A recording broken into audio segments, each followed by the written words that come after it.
Mortal Kombat has arrived, a new big budget flashier version. It has been 25 years, 26 years since the last iteration of a decent Mortal Kombat movie, and it starts so strong. We're thrown back into the 17th century. We see a feud between what will become Scorpion and Sub-Zero, and it is wonderful. It's just kicking the doors in and starts really strong. Fantastic sequence, really well filmed, choreographed, put together with really a lot of blood and bodily explosions in this kind of feudal Japan that we get thrown into. Terrific sequence. We then jump a number of years. We start to get into the plot of the story, where we realise there are these otherworld competitions where they are fighting for the fate of Earth.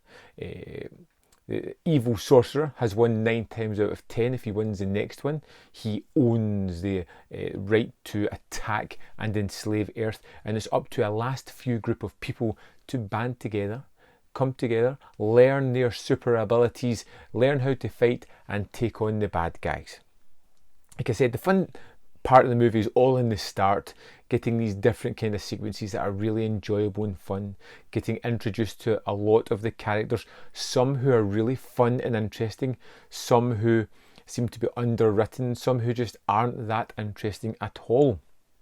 And that's where the real crux of the movie comes from, the middle part, where notoriously it can be a little bit tough to get through these segments of the movie, but this one is notorious for just derailing the entire movie. You've built up so much goodwill with Sub-Zero, the idea of Scorpion, with the introduction of Jax. We have some really nice sequences and action set pieces that are a little bit different, and then it just seems to run headstrong into a wall, and it's constantly chasing its tail, trying to catch back up to that frenetic pace, to the wonderful action, and it just gets bogged down with a little bit too much story and a lot of sequences that are really just boring.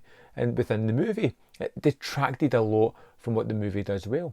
Now, I'm not saying the movie's bad, I'm just saying that it's really inconsistent. It has standout fun moments that are just cheer-inducing, yes!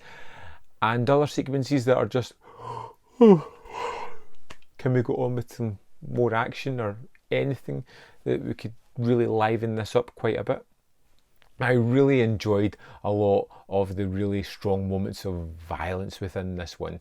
There is quite a few that are really outstanding, and I love it. There's a particular death where someone is split in half, and it's wonderful, really well done. Even Jax losing his arms is a terrific bloody sequence.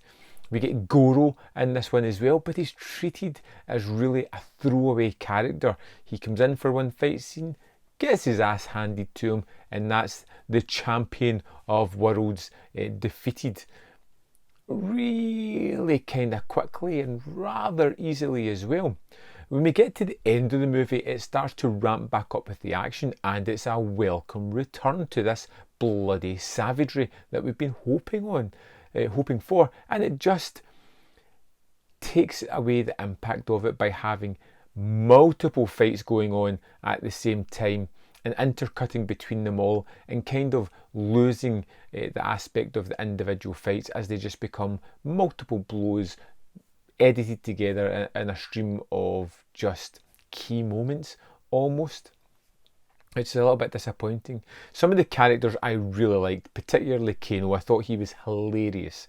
I thought he was really funny, one of those really aggressive characters, obnoxious, just fun to watch. His kind of arc. A lot of the heroes were particularly just bland, particularly Liu Kang, who I just was kind of like, oh, okay then, fine, not really interested. Or say Sonya, who was really kind of underwritten. Her key moments came when she was having a little bit of banter with Kano. Other than that, she was really kind of just a poorly written character throughout. I really liked certain aspects of it. Nods to the games were sometimes cringeworthy, sometimes cool, and sometimes a mix of both of them. Yeah, there's one where a character says flawless victory. It's a cool moment, but I mean, he was literally getting his ass handed to him for a little bit before that. But it's just one of those things. As an action movie, it really grabbed my attention at the start. It waned for a long period of time in the middle and kind of roused a little bit, but not to the same aesthetic as the start. I liked a lot to do with Sub-Zero. I thought he was a really interesting kind of character, and I liked his abilities and how it created a certain mood and aesthetic around a lot of the fight scenes.